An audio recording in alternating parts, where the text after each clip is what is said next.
forth through water rates. We've done some preliminary estimates of what the rates would look like. We've not done a full rate study, but the direction from the committee was that the customers who contribute the most chlorides to the wastewater system should be the ones paying for the majority of the project. And so Bolton Mink did a study of where do the chlorides come from. They come from water softening systems. Pretty much all water customers in town have water softeners. However, your industries, your largest water customers, have the most softening equipment and therefore discharge the most chlorides into your wastewater system. So the rates that have been kind of proposed is that the largest customers, through the rates, pay for roughly 70 to 80% of the project. So as the project goes forward, what's on paper right now is that your average customer, someone using maybe 4,000 gallons a month, would see a $3 to $4 per month increase to their water rates. However, with the hardness being reduced, they'd likely see $5 to $6 a month in savings in salt.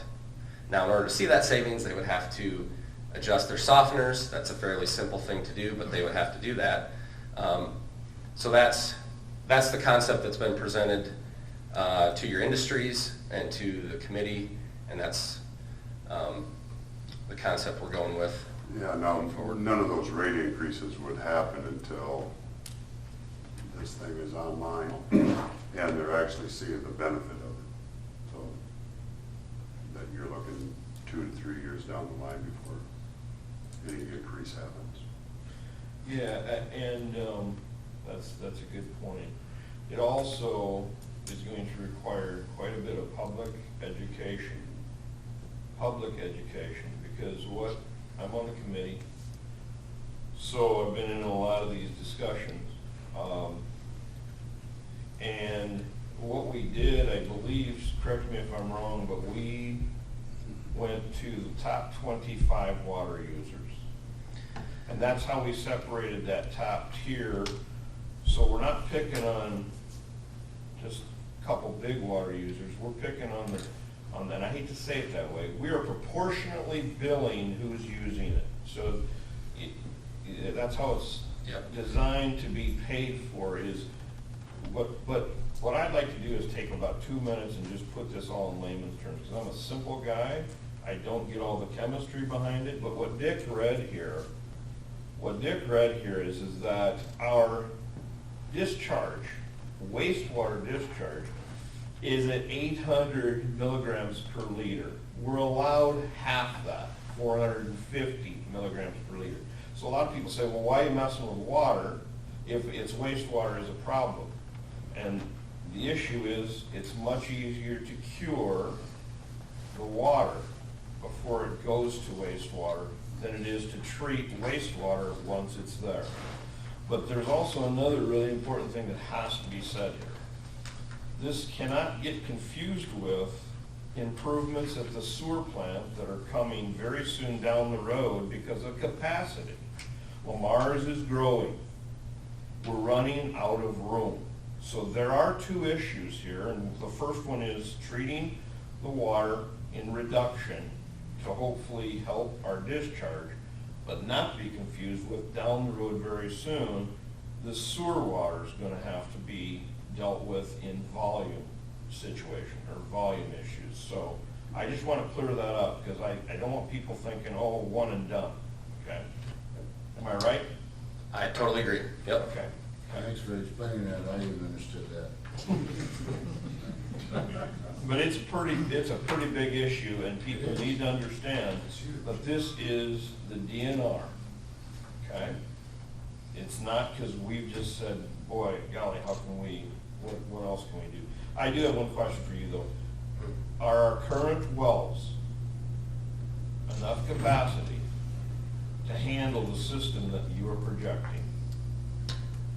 Yes, and especially once we get well 14 online. I meant with the new one. With the new one, yes. And the new one is actually, they're going to be starting it up on Thursday.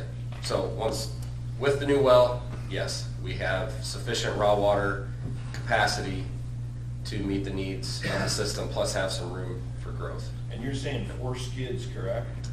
4 RO skids is what we're planning With on. the ability to grow a couple more? Correct, we would, yep. What's a skid? So my last question is, how will we look like Fort Dodge? That room with all the skids? So you've been to the Fort Dodge facility? Yes, I have. So it'll be similar. So the skids in Fort Dodge are larger than what you would have here, but maybe 80% of the size. And I think we probably want to have room to add at least 2 more in the future to get to 6. Now to do that, we would also have to drill another well, but we have well sites, additional well sites identified. So new well to help addition to what we're proposing? Correct. Okay, Mike asked the question, I'll let you answer it. What's a skid? I mean, it's... Yep, and so you've seen them at the Fort Dodge facility. Yeah. But basically, these RO systems are built on skids. They can either be a steel or a fiberglass frame, and the membranes are housed in these long plastic tubes. A skid is probably 10 feet wide by 20 feet long, maybe 12 feet tall.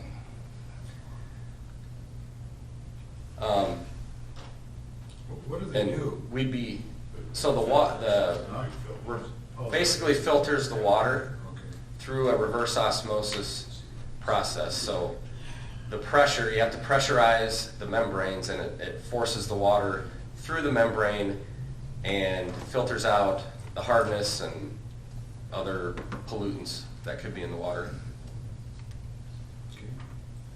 So basically, you're telling us that this magical well is coming online on Thursday was really good timing since Mother Nature has turned off the spigot for the last month here. And that we may need 7 million gallons, think, some days. Rather soon though, because usually we don't run this dry until sometime at the end of July, and then we got a bunch of people giving up their yard by that time because they mowed it for a whole 2 months, they don't want to mow no more. But we got everybody watering today, Yep. so, but everything from a water distribution standpoint is adequate. It's just what we got in the water that needs fixed. Correct. Is that a fair way of saying it? Yep. And there's a certain amount of water that can't be run, after it's run through, it's going to have some wastewater. So people Correct. understand part of the volume of water is going to go down the drain, or Right. down the drain. Correct. Reverse osmosis does have some wastewater, and that's been accounted for. But you know, with the new well, and like I said, we'll have enough to meet the needs. Well, that's the wastewater, keep in mind now. The wastewater is it's really an unmeasurable equation, because yes, the ROs are 15%. Yep. I think that's what Fort Dodge told us. Mhm. It's roughly 15% wise. However, people treating in the home changes also. So if you're not backwashing a softener, you've got water savings. So it's kind of an unmeasurable amount. Am I Sure. correct? You're correct. So after this, once this new facility were to come online, people adjust their softeners. Say today the softener regenerates every 2 or 3 days.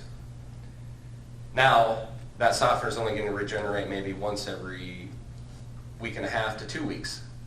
Okay, so that's less wastewater volume from the softener that goes to the sewer plant. So there is an offset in the waste of the RO that you would see.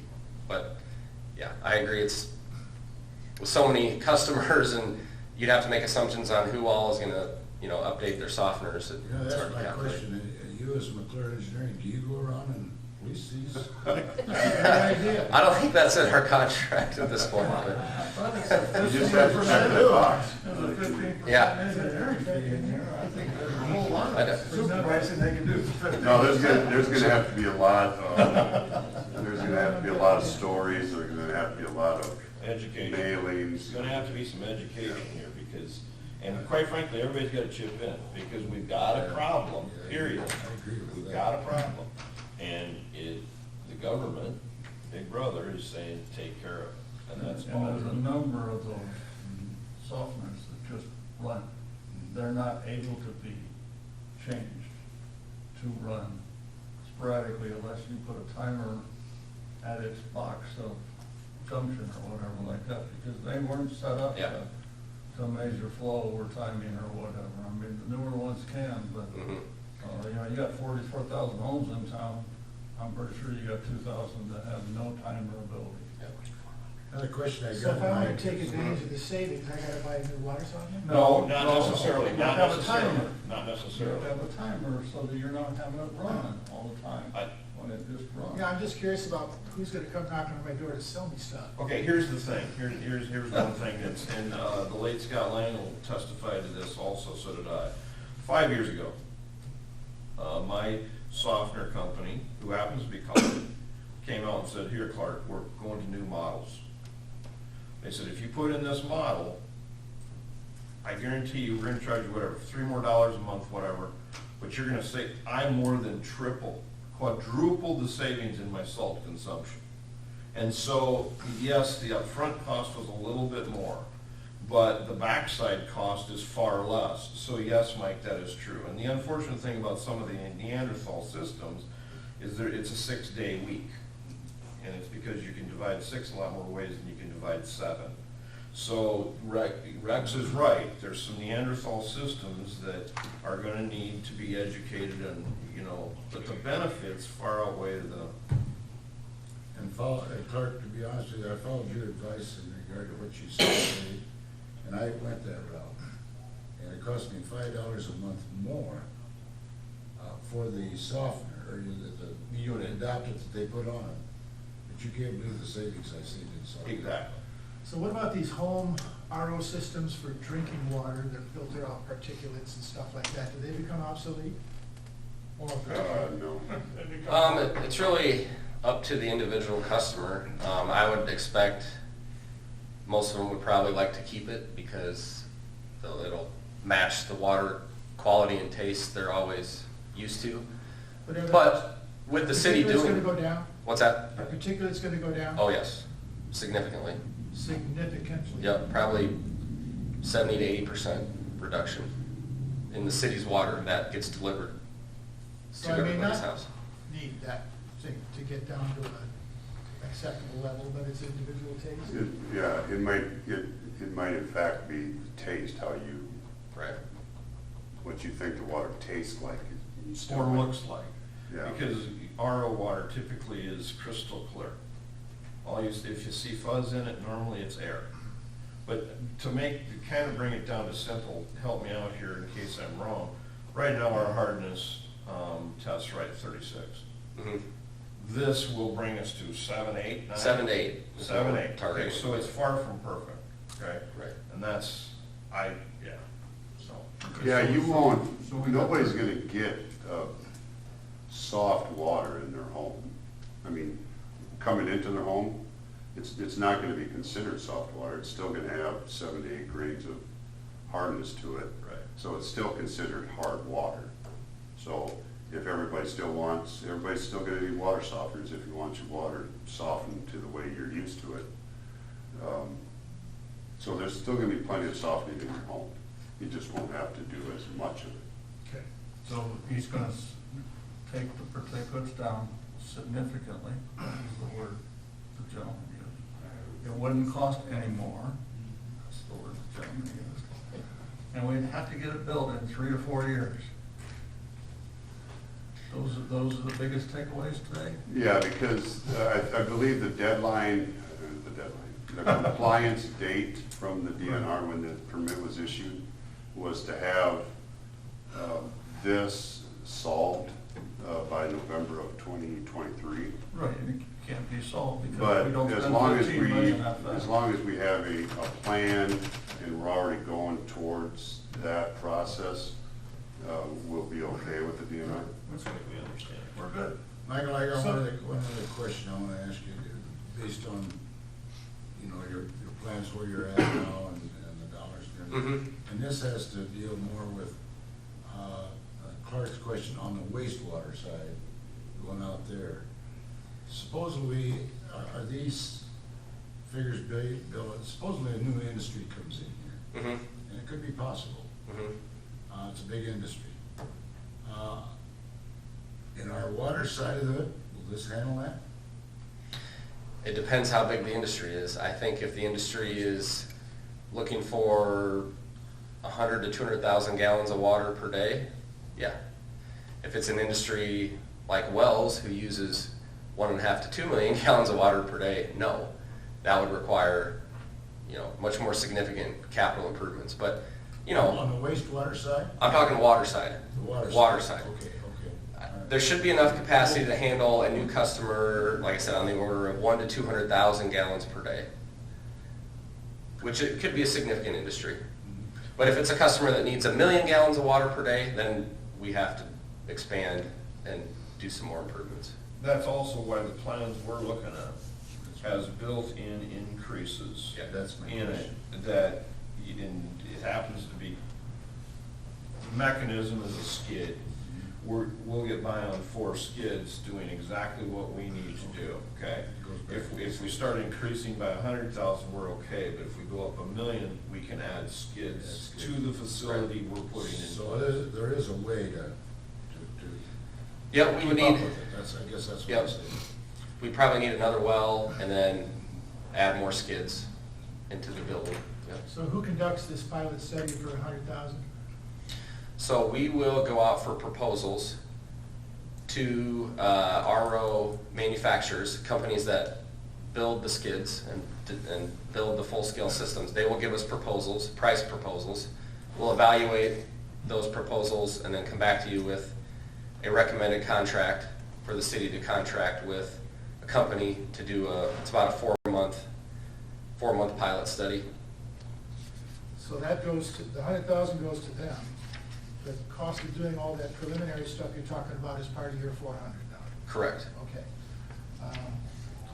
So we're spending $500,000. The estimates we're working from are from 2019. They're still good now?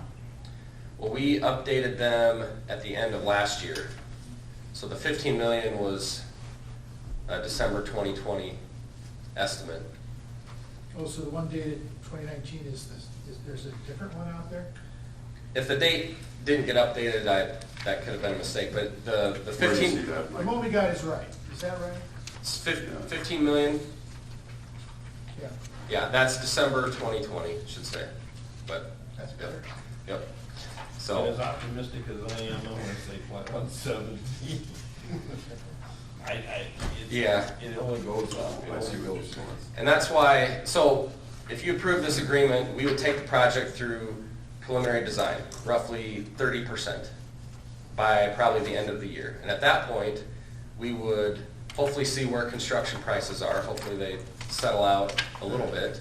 We would have cost proposals on the full-scale RO system. We'd have an updated budget. We'd work with Rich to get the layout, how the operators want it, so it's operator friendly.